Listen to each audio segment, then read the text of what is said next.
ये बावर कराने की कोशिश की कि खुदा न खास्ता इस वाक़े में पाकिस्तान मुलव्वस है। जनाब स्पीकर, उससे कुछ ही अर्सा पहले, जिस तरह कि आपको अच्छी तरह इल्म है, बलूचिस्तान में दहशतगर्दों ने ट्रेन हाईजैक की और इसमें बीएलए के साथ टीटीपी और उनके बैकर्स हमायती हिंदुस्तान के साथ ताने बाने मिलते थे, जिसका नाकाबिले तरदीद सबूत हमारे पास मौजूद है। जनाब स्पीकर, दर्जनों लोग शहीद हुए, बेगुनाह लोग शहीद हुए, और फिर आपने देखा कि हमारे फौज के एसएसजी यूनिट ने कमाल महारत से उन मासूम पाकिस्तानियों को उनकी जानें बचाईं और उनको महफूज मुकाम तक पहुंचाया। कुछ लोग जख्मी भी हुए,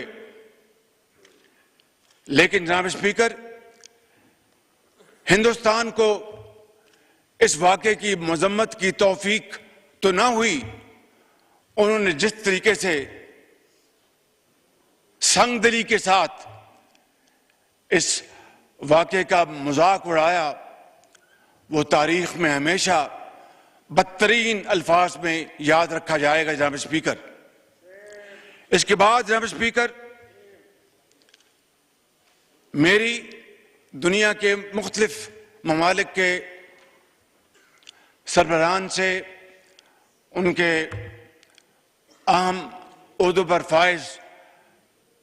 लोगों के साथ, डिप्टी प्राइम मिनिस्टर की इनकी गुफ्तगू हुई। खुद मैं तुर्की गया था और उसी दिन it was a share coincidence कि उसी दिन यहां पर ये जो वाक़या हुआ पहलगाम में, उसकी हमें इत्तला अंकारा में मिली। हमारे बड़ी फौज के सिपा सलार जनरल सईद आसिफ मुनीर की उनके बरतानिया के जो हेड हैं फौज के, उनसे मुलाकात हुई और दूसरे ममालिक के साथ, और मैंने काकूल में वाशगाफ अल्फाज में कहा कि पाकिस्तान का इस वाक़े के साथ दूर दूर तक कोई ताल्लुक नहीं है, और अगर किसी को शक है तो मैंने कहा कि हम एक इंटरनेशनल कमीशन बनाने की ऑफर करते हैं, जो कि इंतहाई शफाफ तरीके से, इंतहाई क्रेडिबल तरीके से इस वाक़े की तहकीक करे। पाकिस्तान इस कमीशन के साथ पूरी तरह ताउन करेगा और फिर दूध का दूध और पानी का पानी होगा। लेकिन जनाब स्पीकर, कल तक हिंदुस्तान ने हमारी इस ऑफर को कबूल नहीं किया, बल्कि एक ऐसा दोस्त मुल्क जिसने इस पेशकश की भरपूर तायद की,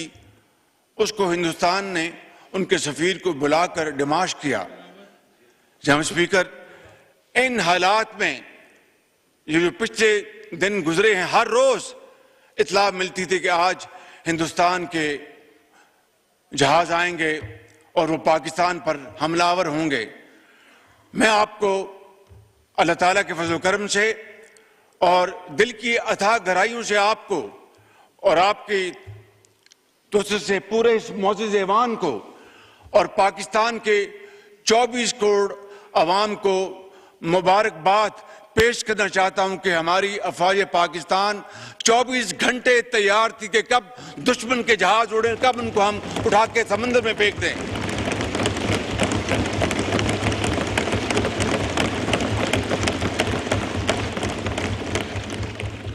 जनाब स्पीकर, आज से 5 दिन पहले हिंदुस्तान ने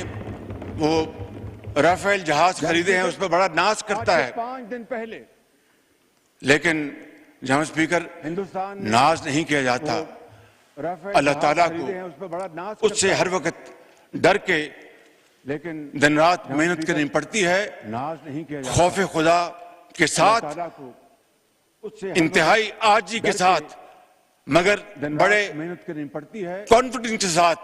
दुश्मन का मुकाबला किया जाता है। आज से चंद दिन पहले उनके राफेल जहाज कॉम्बैट फॉर्म में उड़े वहां से। हमारी अफवाज, एयरफोर्स हम वक्त तैयार थी। जो ही वहां से उड़े, जनाब स्पीकर, मैं इस ऐवान में आपकी तोसत से अपने जो हमारे एयर चीफ जहीर बाबर, उनको अपनी तरफ से, आपकी तरफ से, ऐवान की तरफ से और पाकिस्तान के 24 करोड़ अवाम की तरफ से मैं सलाम पेश करता हूं कि उन्होंने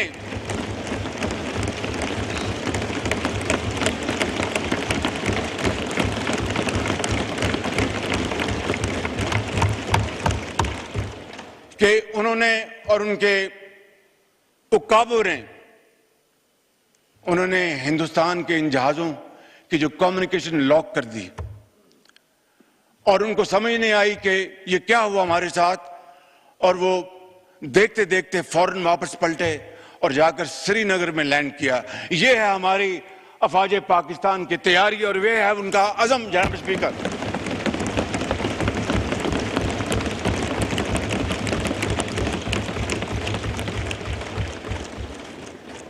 कल रात को, और ये नहीं कि हमें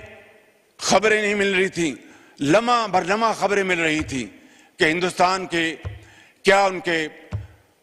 मज़मूम अज़ाइम हैं और क्या उनके नापाक प्लान्स हैं। कल रात को जनाब स्पीकर, हिंदुस्तान ने पूरी तैयारी के साथ, और कोई उनके ऑल टोल्ड 80 जहाज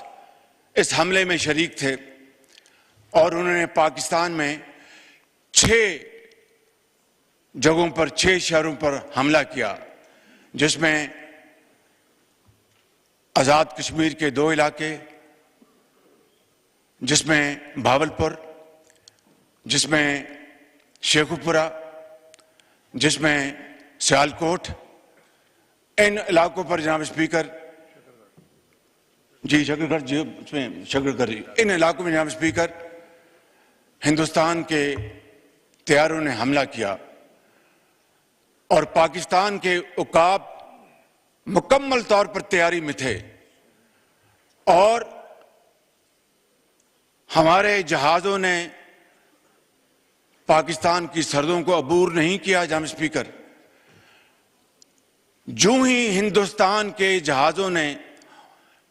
पेलोड उन्होंने रिलीज किया, हमारे उकाब झपटे और आनन फानन 5 जहाज, जिनमें 3 राफेल हैं, उनको मार कराया और उनको ऊंधे मुंह वो कश्मीर पर जाकर गिरे, बठिंडा में जाके गिरे।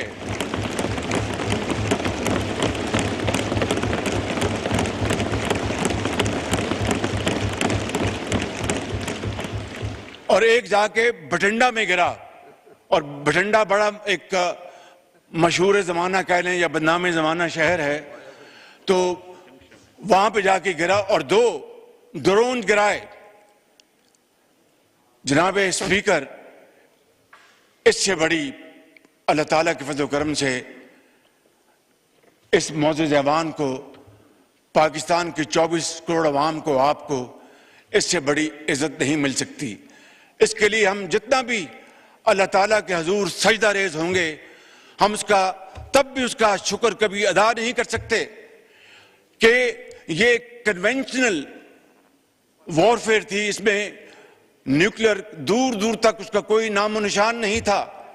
और जो कहते थे कि हिंदुस्तान ने पाकिस्तान को कन्वेंशनल वॉरफेयर में बहुत पीछे छोड़ दिया है, कल रात को उनका होश ठिकाने आ गया है और उनको पता चल गया है कि पाकिस्तान अल्लाह ताला के फजल करम से कन्वेंशनल भी और न्यूक्लियर ताकत है अल्लाह के फजल करम से। आज जनाब स्पीकर, हमारे दुश्मन, उनको कल रात नींद नहीं आई और हमारे जो दोस्त भाई खा, उनको पता चल गया है कि पाकिस्तान वाकई एक ऐसा मुल्क है जिसकी फौज एक ऐसी फौलादी फौज है कि कल को खुदा ना खास्ता उनके ऊपर बुरा वक्त आया तो वो पाकिस्तान की तरफ मदद के लिए वो देखेंगे और दरखास्त करेंगे। इससे बड़ी जनाब स्पीकर पाकिस्तान को और कोई इज्जत नहीं मिल सकती जनाब स्पीकर।